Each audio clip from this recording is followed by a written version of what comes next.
Hi, today I will be doing a slightly different video because on Sunday I will be teaching here in Brussels an Oriental dance workshop. And what we will be, it's not just an Oriental dance where you learn the movements, it is about the sacred and therapeutic side of Oriental dance. I have been teaching for over 30 years, and what I realized, what I saw in my students is that this dance is highly transforming. Of course, there is an element, and that I don't know if you have already been on stage performing, and if it was Oriental dance, but this has something in itself which is highly interesting for your emotions and for healing this feminine side, because you have to dare to go on stage.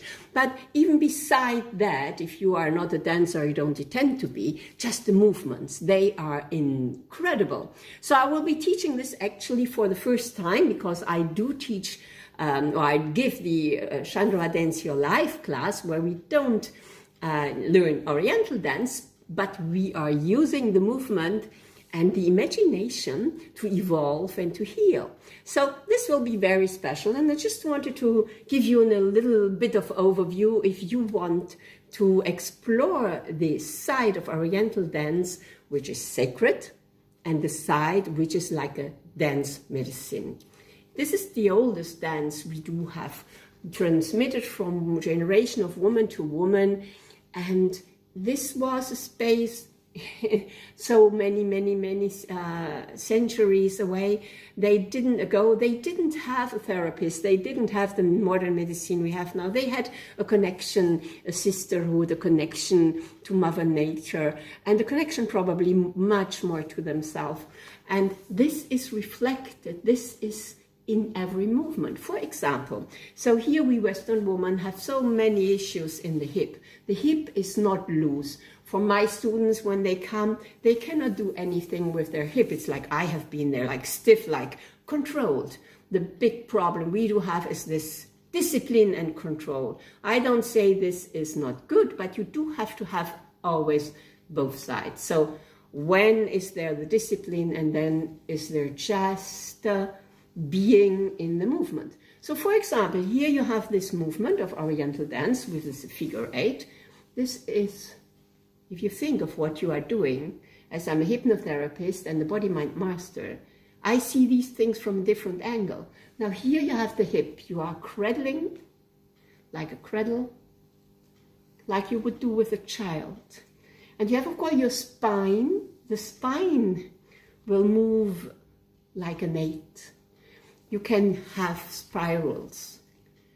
And this will give you so much fluidity in your body.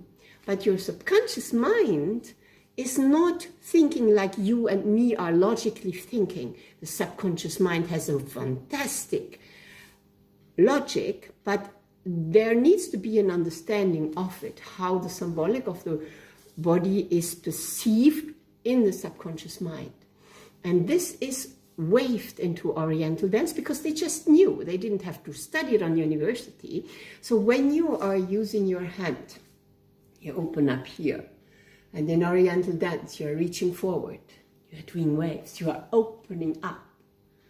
You could, like we do in Qigong, you could like put words to it, and you would say waves opening to the sky, opening the heart, giving it back to Mother Earth. And you can be the element, your body becomes the element of connection between the sky and Mother Earth. Yeah, the universe and Mother Earth, and you are having these energies. They flow from up to down, down to up, and this is highly healing. So there, I could go on for ages saying something. What is happening on my side? Symbolically, on the side you have your relationships. So how can I be in the relationships and be myself, present and open and free? How do I walk? Do I walk like a soldier? Or do I walk like thinking?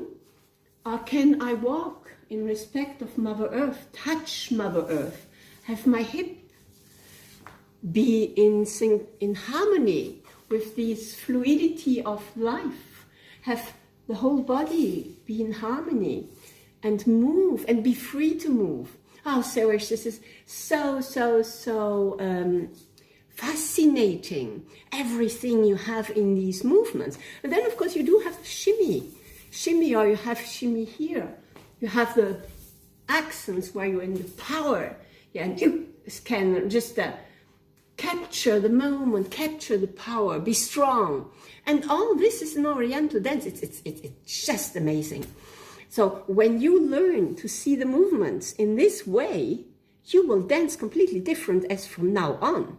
This is what happened to me.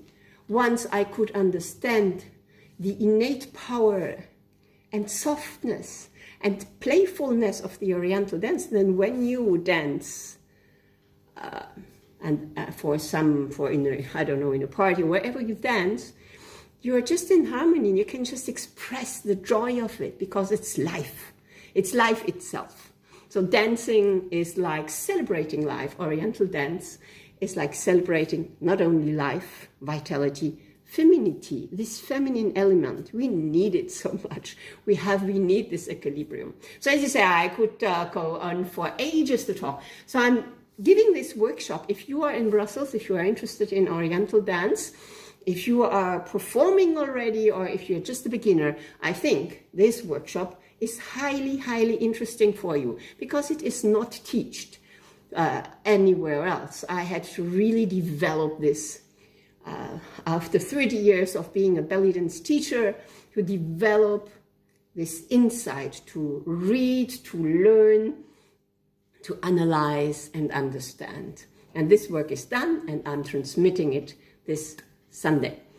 Yeah, of course, it's in Brussels. So if you are not in Brussels and you are interested in this kind of approach and work, keep listening, keep connected, because I'm launching an online sisterhood, dance sisterhood, where we work on the feminine archetypes.